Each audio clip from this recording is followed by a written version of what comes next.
go'aan laablakac ahaa galay wuxuu iska dhaadhiciyay habeen tarriyada wuxuu arkay asoo shabeellada hoose goostay lafta galena soo xiray mataqaanaa madaxweyne cusubna u doortay koonfur galbeed ku riyooday arrintii riyadii ahayd ayuu odayaal magaca hawiye sheeganaya oo reerihiisa soo kacshay dadkii bay aflagaadeeyeen ninkan u gafay qowmiyadan u gafay dad dhan u gafay ee ku tilmaamay inay wacala yihiin dowladda u shaqeeyo agaasimo guud ka ah wasaaradda gaadiidka waxaa laga rabaa in xilka laga qaado xabsigana la keeno oo asagii oo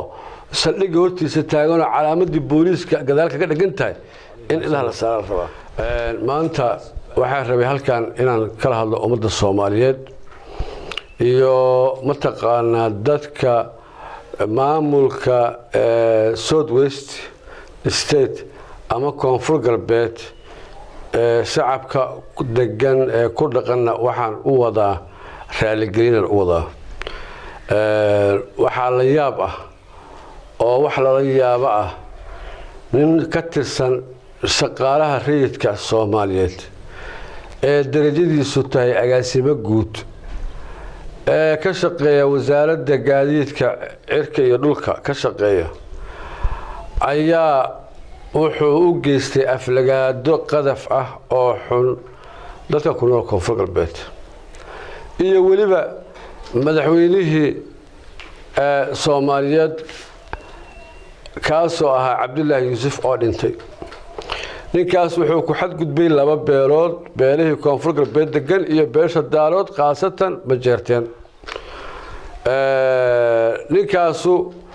wuxuu sheeganayaa magac la yiraahdo hawiye waxaan rabaa shacabkana u sheego horta magacii hawiye waa iska bacay magacii hawiye waa iska bacay waa lagu cayaaray laba beelood ayaa ku qaraabato oo ka dhigata slogan ka dhigata markay rabaan inay wax dulmiyaan magac hawiye ku dulmiyaan maalintii dulunkooda loo adkeysan waayo leeska dhacshana waa soo qeylshaano waxay yiraahdaan yaa hawiye wixii dheef iyo noqotana waxa weeye ayaga ku horeeya waxaan rabaa inaan meesha ka cadeeyo shacabka Soomaaliyeed inaan dadka la isku qaldin beelaha abgaal iyo beesha habalgidir ayaa slogan ka dhigatay magacii hawiye oo wasaqeysay oo dhulka la gashay saas darteed ninkaas odayga ah ee aflagaadada geystay shirkaas waxaa soo abaabulay xasan sheekh soo abaabulay bal ilaaha idinku dhaarshay lama arag lama maqal shaqaalaha rayidka Soomaaliyeed oo la leeyahay soo banaanbaxa hoolta isugu tagtaan dad Soomaaliyeed bulsho Soomaaliyeed caaya marka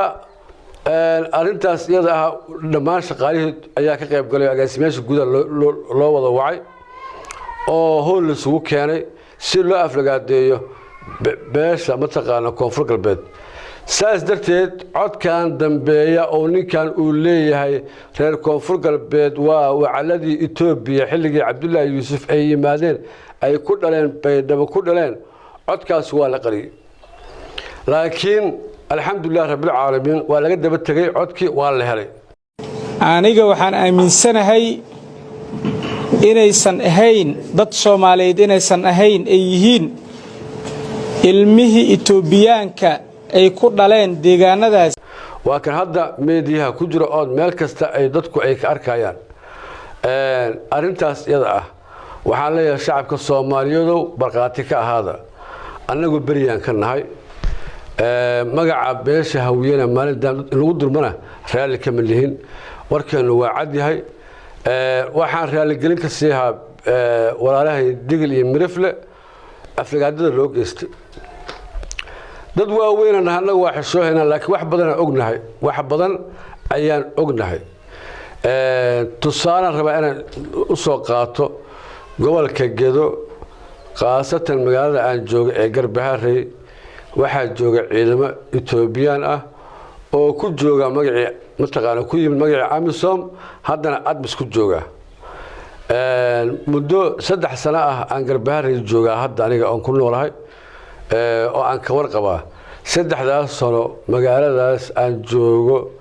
ciidanka Ethiopia inta soo baxa magaalada dhex wareegaya lama arkin ama dhex miraafaya lama arkin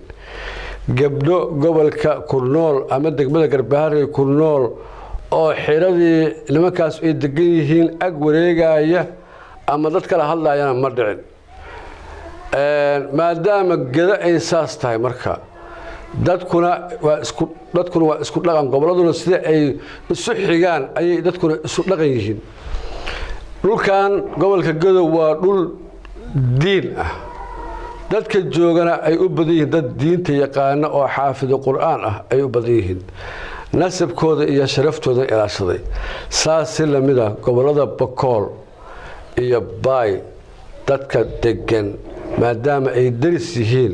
gobolkan Gada ay daris yihiin ayaguna waa dhulkii ayaguna diintii masaqana laga bartay mashaariicda diinta fidiheysay ya gobolkaas oo caan ku yahay saas daraadeed dadkooda dad tarbiyaysan oo xalaasha iyo xaaraanta yaqaan weeye marka lagama yaabo gabar reer Digil iyo Miriflo ah ama gabar Mareexaano gobolka Gada ku nool inay nin ajnabi ka ah inay raadsato xiro ugu tagto waa habeenkii xarood tagay dadkan waa dad xishood badan annagaas magaalada joognaa markaan gabar yaroo jidka maraysa markaan arnoon saa u fiirin maagno ee indhaha laga qarsanaysaa iska dhaaf nin islaamiyado ajnabiga annagii walaalaha la ahaayo Soomaalida la ahaayo eelka la ahayd ee maartay hadda koor waxaa dhacday iskool iyaan tagaan rabay inaan 10 ka bixiyo oo aan ardada u sheekeeyo taariikh u sheekeeyo ilmihii iskoolka dhiganay gabdhihii gabar kor ii soo fiirsataa waa waay qof kasta oo saas marka dad sidaas ah oo dhaqankoodu saas yahay in lagu caayo leeyahay waa dhashii mataqaana wacaladii waa arin aad u foolxun waaye arintaas iyada ah waxaan leenahay reer Koonfur Galbeed raali ka ahaada waxa laga rabaa Xasan Sheekh waxa laga rabaa ilmo yaro TikTok leeyahay iscaayay qabiil isku caayay waa la xiray nin odayaho media ka hadla waa la xiray ninkan u gafay qowmiyadan u gafay daddan u gafay ku tilmaamay inay wacala yihiin dawladda u shaqeeyo agaasimo guud ka ah wasaaradda gaadiidka waxa laga rabaa in xilka laga qaado xabsiga la keeno oo asagii oo saldhig hortiisa taagan oo calaamadii booliiska gadaalka ka dhagan tahay in ilaha la saaran rabaa taas waa midda waajib ku ah Xasan laakiin waxaan ognahay asaga Xasan inuu asagu soo abro asaga iyo nimankii hiraabe magaca hawiye sheeganayay ee Koonfur Galbeed caayahayay asaga soo abaabulay waxa la yaab la marka Xasan ma fiirsado waxyaabaha soo socdana qofku waxa la rabaa inuu mataqaana inkastoo qofku markuu dhimanayo ay xad leedahay oo aadan ogeyn laakiin waxa laga rabaa inaad qorshe diyaarsatid bilaha soo socda sanadaha soo socda inaad qorshe ku diyaarsayaa Xasan nin qorshe u diyaarsayaa ma ahan go'aan laablaka ahaa galay wuxuu iska dhaadhiciyay habeen tarriyada wuxuu arkay asoo shabeelada hoosto goostay lafta galena soo xiray mataqaana madaxweyne cusubna u doortay Koonfur Galbeed ku riyooday arintii riyadii ahayd ayuu odayaal magaca hawiye sheeganayo oo reerihiisa soo kacshay dadkii bay aflagaadeeyeen ileen maba ogaba in World Bankigi iyo IMFtii lacagtii ee ka jari rabta hadii uusan 20 bisha shirkii uusan qaban madaxda maamul goboleedyada waaga ku bariyay mar dadkii la caayay la aflagaadeeyay dagaal lagu qaaday ciidamo mataqaana yaaq bil weyn ee la geeyay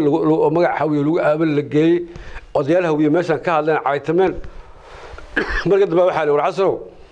World Bankiga iyo IMFtii ya lacagta goosanaya nimanka daacishada shirkii madaxdii qaramada midoobay soo socday maxaa la tagaysaa maamulada koomideesne markaas waa ku bariyay markaas wuxuu bilaabay aadan midoobow taliyamaha shub tabarow wariyaa lafta garan xamsow aad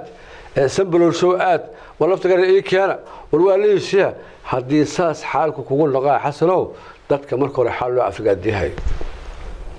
maxaa looga fiirsan waay saaka waxa maqlaayay inuu safiirka Turkiga u yeeray oo yiri oo ballan qaada inaad idinku aad mataqaana aad amaankiis aad kafaara qaadaan oo aad lafta garan xamar keentaan macnaha lafta garan kaliya loogu ordayo maamulka kale aan loogu ordayna macna ku jira waxaan rabaa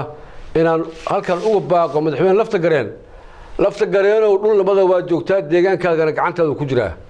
walaalow xamar wax kaa jira ma jiraan laba arrimood xamar ku taalo saddex arrimood ku taalo in lagu dilo oo xabad lagu dhufto in lagu xiro oo lagu go'doonso adoo joogta xamar inta lagu go'doomiyo maamulkaaga lagu dabamarayo in lagu sumeeyo saddexdaas xamarkaaga soo horeysa anagu xogaala u nahay waxaan leenahay walaalow deegaankaaga iyo dadkaaga ku raba Soomaaliya dhamaa ku rabta shacabka Soomaaliyeed guud ahaan ku taageersan nin wadaniya oo la jecel yahay tahay ma rabna in gacan kala aad ku baxdide deegaankaaga joog oo ka shaqeyso midnimadiisa iyo wadajirkiisa iyo dhulka shabaabka joogaahu mataqaana ka saaro saasna doorashadii iyo maamulkiina qabo wassalaamu calaykum waraxmatullahi